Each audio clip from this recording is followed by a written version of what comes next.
Hello friend, আমি প্রতিমা চলে এসেছি তোমাদের সামনে। আজকে করে দেখাবো পাট শাক ভাজা। অনেকে অনেক রকমভাবে পাট শাক খেয়ে থাকো, তো আজকে আমি যেভাবে করেছি তোমরা করে দেখবে। শুকনো ভাতের সাথে কিন্তু দারুণ লাগে খেতে। এর জন্য আমি এখানে এক আটি পাট শাক নিয়েছি। সেগুলোকে কিন্তু খুব ভালো করে একটা একটা করে ভেঙে নিতে হবে, আর দেখে নিতে হবে তার মধ্যে যেন কোনো রকম পোকামাকড় না থাকে। তো পাট শাকগুলোকে আমি প্রথমে এইভাবে ভেঙে নিলাম।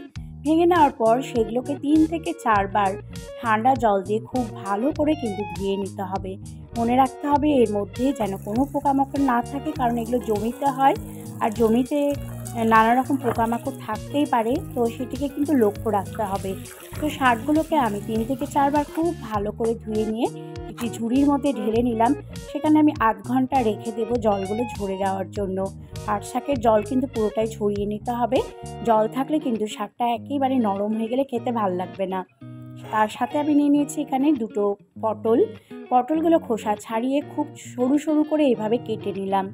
তারপরে পাট শাকগুলো আমি খুব সরু সরু করে কেটে নিয়েছি। তো পাট শাকগুলো খুব সরু সরু করে কেটে নিলে ভাজতেও খুব সুবিধে হয়।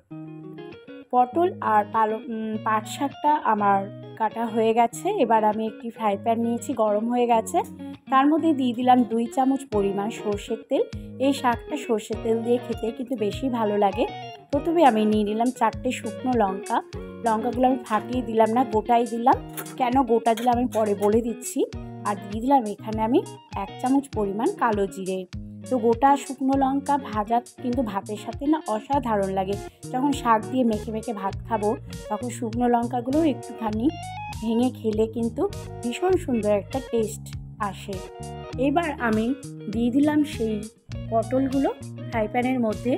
পটল দেওয়ার পর সেগুলোকে নাড়াচাড়া করে একটু ভেজে নিতে হবে।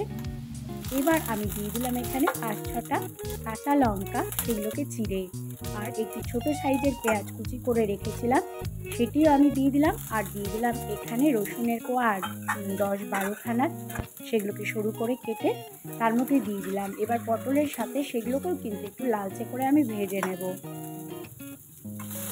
এগুলো ভালো করে নাড়াচাড়া করে কিন্তু একটু ভেজে নিতে হবে। আর বেশি পেঁয়াজটা ভাজবো না, একটু সাদা সাদাই থাকবে।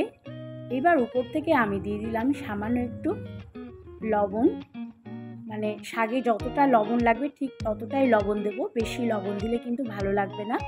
আর উপর থেকে একটুখানি কালারের জন্য দিয়ে দিলাম আমি গুঁড়ো হলুদ। তো সমস্ত কিছু দিয়ে খুব ভালো করে একটু লালচে করে আমি ভেজে নেব।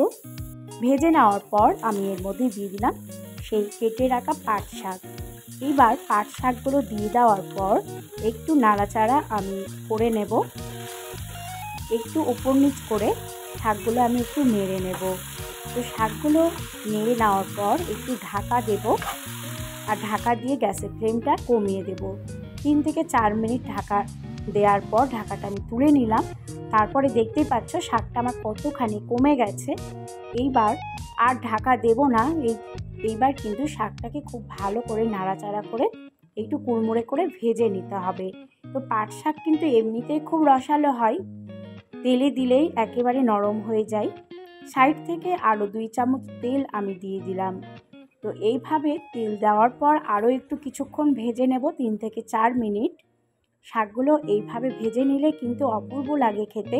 পাট শাক ভাজা অনেকে অনেকভাবে করো, এইভাবে পটল দিয়ে পাট শাক ভাজা করে দেখবে, ভীষণ সুন্দর লাগে। আর গরম ভাতে প্রথমেই শুকনো ভাতের সাথে দারুণ লাগে খেতে, তার সাথে সেই শুকনো লঙ্কা ভাজা অপূর্ব লাগে। একবার হলে তোমরা ট্রাই করে দেখবে এইভাবে শাক ভাজা। আর ভালো লেগে থাকলে অবশ্যই সাবস্ক্রাইব করার অনুরোধ রইল।